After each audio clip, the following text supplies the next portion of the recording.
Finally, this consultation addresses the question of the so-called Boris wave, specifically the cohort of lower qualified workers who entered the country along with their dependents through the health and care visa, some of whom are never expected to be net economic contributors. It is right that we apply more stringent controls for this group, and for that reason we propose they should wait 15 years before they can earn settlement. Crucially, for these and every other group mentioned here, we propose these changes apply to everyone in the country today who has not yet received indefinite leave to remain, though we are seeking views on whether there should be some transitional arrangements available. So the news is finally here. Today, the 20th of November 2025, the Home Secretary has gone ahead to tell us categories of people that could be qualified for ILR in 3 years, 5 years, 7 years, 9 years, and 10 years. On this video, we'll try as much as possible to break this down, to our understanding. But before then, let's hear her out. I would think my support for migration need not be stated, but after some of the questions I faced on Monday, I think I had better do so. Migrant communities have, for generations, been woven into the tapestry of British life. While I will never believe in assimilating communities, we have achieved cohesion because different communities have integrated, retaining their distinction within a single pluralistic whole.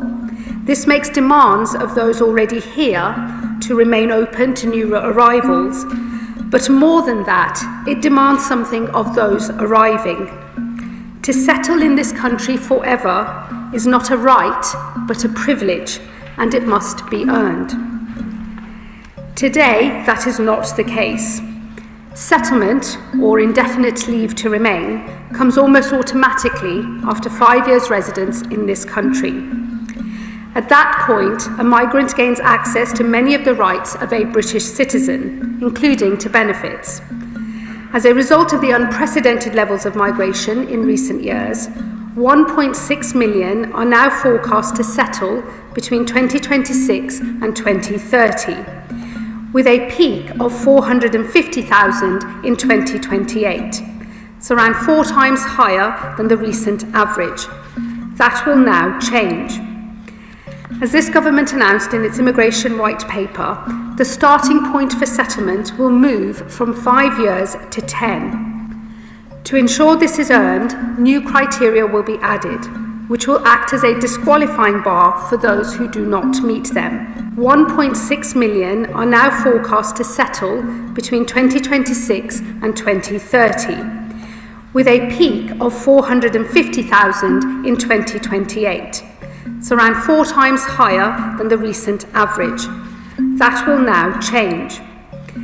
As this government announced in its immigration white paper, the starting point for settlement will move from 5 years to 10. To ensure this is earned, new criteria will be added, which will act as a disqualifying bar for those who do not meet them. Firstly, the applicant must have a clean criminal record. Secondly, they must speak English to A-level standard. Thirdly, they must have made sustained national insurance contributions. And finally, they must have no debt in this country. While these criteria set the bar that everyone must meet, there are a series of other tests that have today been published for consultation, and these either add or subtract from the 10-year qualifying period. To recognise the particular value to society they play, the government proposes the following. Those who speak English to a degree level standard could qualify for a 9-year path to settlement. Those paying the higher rate of tax could qualify at 5 years, while those on the top rate could qualify after 3, the same as those on global talent visas. Those who work in a public service, including doctors, teachers, nurses, would qualify after 5 years, while those who volunteer, subject to this consultation, could qualify at between 5 and 7 years. Not subject to consultation, the partners of British citizens will continue to qualify at 5 years as today. And this is also true of British nationals overseas from Hong Kong, who will qualify at 5 years in honour of our unique responsibilities to them. All grants under the Windrush and EU settlement schemes also remain unchanged. Then 10 years. Others will be forced to wait longer. Once again, these are subject to consultation, but the government proposes that those who have received benefits for less than 12 months would not qualify for settlement until 15 years after arrival. Those who have claimed benefits for more than 12 months, that would rise to 20 years. To encourage the use of legal routes into this country, those who arrive illegally could see settlement take up to 30 years. As has already been set out, refugees on core protection will qualify for settlement after 20 years. Although those who move to a work and study visa could earn settlement earlier, and those arriving by a safe and legal route would earn settlement at 10 years. This consultation is open on some cohorts of special interest. This includes settlement rights for children, members of the armed forces, and victims of certain crimes. The consultation also raises the question of the rights that will be provided. Specifically, it proposes that benefits might not be available to those who have settled status, reserving them instead for those who have earned British citizenship. Finally, this consultation addresses the question of the so-called Boris wave. Specifically, the cohort of lower qualified workers who entered the country along with their dependents through the health and care visa, some of whom are never expected to be net economic contributors. It is right that we apply more stringent controls for this group, and for that reason we propose they should wait 15 years before they can earn settlement. Crucially, for these and every other group mentioned here, we propose these changes apply to everyone in the country today who has not yet received indefinite leave to remain, though we are seeking views on whether there should be some transitional arrangements available. May I make one thing absolutely clear though? We will not change the rules for those with settled status today. What do you think? Did you guys observe anything? Because me, I did.